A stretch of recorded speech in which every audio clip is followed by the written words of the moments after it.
बहादुरी का दूसरा नाम है गोरखा बटालियन।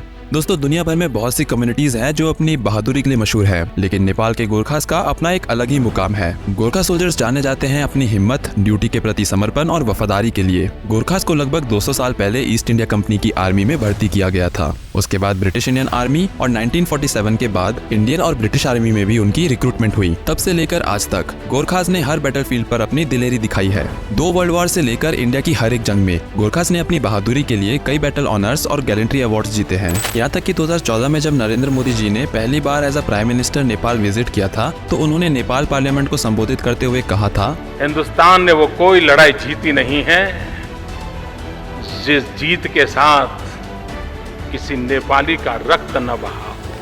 पर आज ऐसा क्या हो गया कि इंडियन आर्मी ने ऑलमोस्ट पिछले 4 साल से एक भी नेपाली गोरखा सोल्जर को रिक्रूट नहीं किया है? आखिर क्यों Indian army Nepali Gorkha soldier को रिक्रूट नहीं कर रही है और अपनी इस एलीट रेजिमेंट की असली पहचान को खोने की कगार पर है? अगर ये स्थिति ऐसी ही रही तो सोचिए आने वाले 10 सालों में इंडियन आर्मी में एक भी नेपाली सोल्जर नहीं बचेगा। मैं हूँ अंकित कौशिक और आज की इस वीडियो में हम इंडियन आर्मी में गोरखा सोल्जर्स के रिक्रूटमेंट के इशू को डिटेल में समझेंगे, तो वीडियो को पूरा जरूर देखें। गोरखास इंडियन आर्मी की बैकबोन है, जिसमें लगभग 32,000 गोरखास आज 7 गोरखा रेजिमेंट्स का हिस्सा है। लेकिन सवाल ये उठता है कि आखिर हम इन गोरखास को नेपाल से इंडियन आर्मी में क्यों रिक्रूट करते हैं और इनका सिग्निफिकेंस क्या है? दरअसल इन नेपाली सोल्जर्स को 1947 में नेपाल, इंडिया और ब्रिटेन के बीच साइंड ट्राइपार्टाइट ट्रीटी के तहत रिक्रूट किया जाता है और इसी वजह से आज करीब 32 से 35,000 नेपाली सोल्जर्स इंडियन आर्मी में सर्व कर रहे हैं। जहाँ तक इन गोरखा सोल्जर्स के सिग्निफिकेंस की बात है, तो इसके बारे में पास्ट में हिटलर समेत कई मिलिट्री लीडर्स ने इतना कुछ कहा है कि इन्हें कोई इंट्रोडक्शन की जरूरत नहीं। असल में गोरखा वॉर के दौरान गोरखास की फाइटिंग क्वालिटी से इंप्रेस होकर ब्रिटिशर्स ने 24 अप्रैल 1815 को गोरखा रेजिमेंट की पहली बटालियन को रेज किया।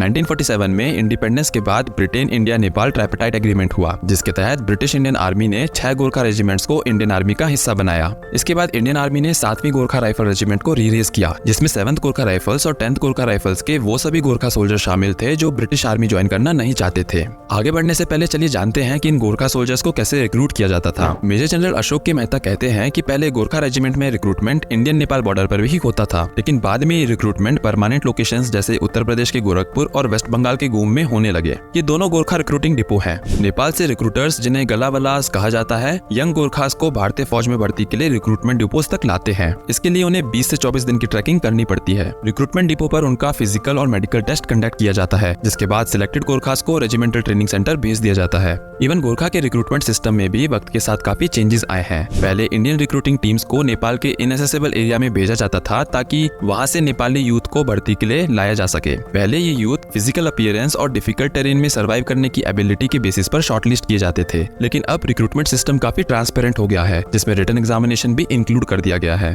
पहले जहां 100% रिक्रूटमेंट नेपाल से ही होता था, उसे बाद में चेंज करके 70:30 के रेशियो में कर दिया गया, यानी 70% नेपाल डोमिसाइल्ड गोरखास और 30% Indian domiciled Gorkhas. Even Covid से पहले तक रिक्रूटिंग डिपोज 60:40 के रेशियो में गोरखास को इंडियन आर्मी में एब्जॉर्ब कर रहे थे। फिलहाल नेपाल डोमिसाइल्ड गोरखास को 2 GRDs यानी गोरखा रिक्रूटमेंट डिपो के थ्रू रिक्रूट किया जाता है, जो गोरखपुर और दार्जिलिंग में है। सोर्सेज के अकॉर्डिंग इंडिया, नेपाल और यूके की आर्मीज एक डेट और नेपाल की ही एक लोकेशन डिसाइड करती थी रिक्रूटमेंट रैली के लिए, और उस दिन तीनों आर्मीज के रिप्रेजेंटेटिव्स के प्रेजेंस में रिटन एग्जामिनेशन और फिजिकल टेस्ट कंडक्ट किया जाता था। जैसे अगर 100 रिक्रूट्स ने रैली क्लियर की और ब्रिटिश को 20, इंडिया को 40 और नेपाल आर्मी को 50 गोरखास को रिक्रूट करना है, तो ऐसे में टॉप 20 रिक्रूट्स को ब्रिटिश आर्मी ज्वाइन करने की चॉइस दी जाती है, क्योंकि उनके पे और अलाउंसेस सबसे ज्यादा होते हैं। उसके बाद नेक्स्ट लॉट में इंडियन आर्मी फिल करती है, जो नेपाल आर्मी के कंपैरिजन में 2.5 टाइम्स पे और अलाउंसेस ऑफर करती है। वहीं अगर बात करें इंडियन डोमिसाइल्ड गोरखा की, तो इन्हें उत्तराखंड, हिमाचल प्रदेश, दार्जिलिंग, असम और मेघालय के AROs यानी आर्मी रिक्रूटिंग ऑफिस से रिक्रूट किया जाता है। कोविड से पहले तक इसी तरह से गोरखास को इंडियन आर्मी में रिक्रूट किया जाता था,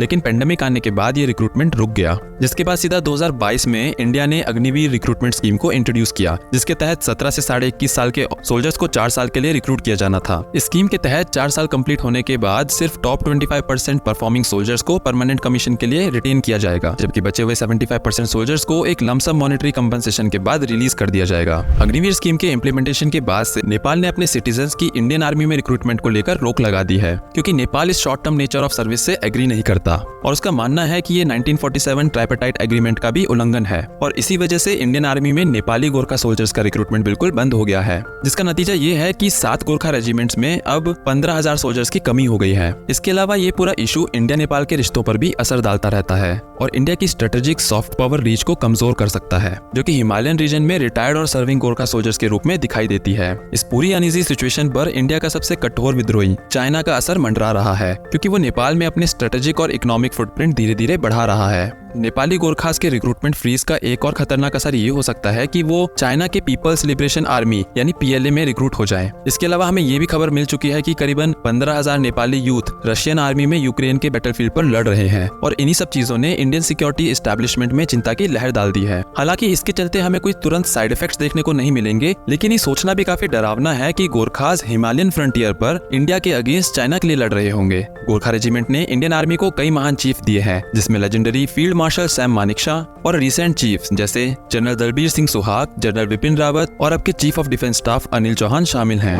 गोरखास के डिकेड लॉन्ग अरेंजमेंट ने दोनों देशों के लिए फायदा किया है। नेपाल की वीक इकोनॉमी के कारण वहाँ के यूथ के लिए करियर अपॉर्चुनिटीज बहुत लिमिटेड रही हैं, जिसके चलते इंडियन आर्मी में सेवा देना उनके लिए काफी लुक्रेटिव रहा है। पिछले 4 सालों में एक भी नेपाली गोरखा इंडियन आर्मी में रिक्रूट नहीं हुआ, जिसके कारण गोरखा रेजिमेंट्स में सोल्जर्स की संख्या गिर रही है, जो उनकी ऑपरेशनल इफेक्टिवनेस को इम्पैक्ट कर सकती है। अगर स्थिति ऐसी ही बनी रही तो अगले 10 सालों में इंडियन आर्मी में एक भी नेपाली नहीं बचेगा, जो इन हाई क्वालिटी सोल्जर्स को हमारी आर्मी से वंचित कर देगा। इस प्रॉब्लम को एड्रेस करने के लिए 2022 में army chief general Manoj Pande ने कहा था कि नेपाली गोरखास के लिए अलॉटेड वैकेंसीज को फिलहाल दूसरों को रिडिस्ट्रीब्यूट किया जाएगा। ऐसा भी सुनने में आया है कि कुछ इंडियन कुमाऊनी और गढ़वाली यूथ को गोरखा रेजिमेंट्स में रिक्रूट किया गया है और उन यूथ की तलाश है जो हिल्स से हो और जिनके ट्रेड्स गोरखा जैसे हो। देखिए, ये सिर्फ एक्सेप्शनल फाइटिंग मैन का लॉस नहीं है, बल्कि एक्सपर्ट्स ये भी मानते हैं कि नेपालीज का इंडियन आर्मी में होना इंडिया की हिमालयन रेंज में स्ट्रेटेजिक रीच के लिए एक बड़ा नुकसान है, क्योंकि ये हमारे आईज एंड ईयर्स रहते हैं। और इससे भी बड़ी चिंता की बात यह है कि कहीं नेपाली यूथ चाइना की आर्मी जाके ना ज्वाइन कर ले। देखिए, नेपाली गोरखास के रिक्रूटमेंट पर जो हॉल्ट आया है उसका असर सिर्फ इंडियन आर्मी पर नहीं बल्कि इंडिया और नेपाल के रिश्ते पर भी पड़ रहा है। और अगर यही हालत बनी रही तो आने वाले वक्त में हम एक ऐसी सेना को खो देंगे जो अपनी हिम्मत, वफादारी और ब्रेवरी के लिए दुनिया भर में मशहूर है। लास्ट में सवाल ये नहीं है कि नेपाली गोरखास का फ्यूचर क्या होगा, सवाल ये है कि हम अपनी और अपनी आर्मी की इस लेगेसी को कैसे बनाए रखेंगे। क्या हम एक ऐसी दिशा में कदम उठा पाएंगे जो दोनों देशों के लिए फायदेमंद हो, या फिर हम इस हेरिटेज को धीरे धीरे खो देंगे। मैं उम्मीद करता हूँ कि आपको ये वीडियो इन्फॉर्मेटिव लगी होगी। लाइक करें इस वीडियो को और अपने दोस्तों के साथ भी शेयर करें। मिलते हैं अगली वीडियो में। जय हिंद।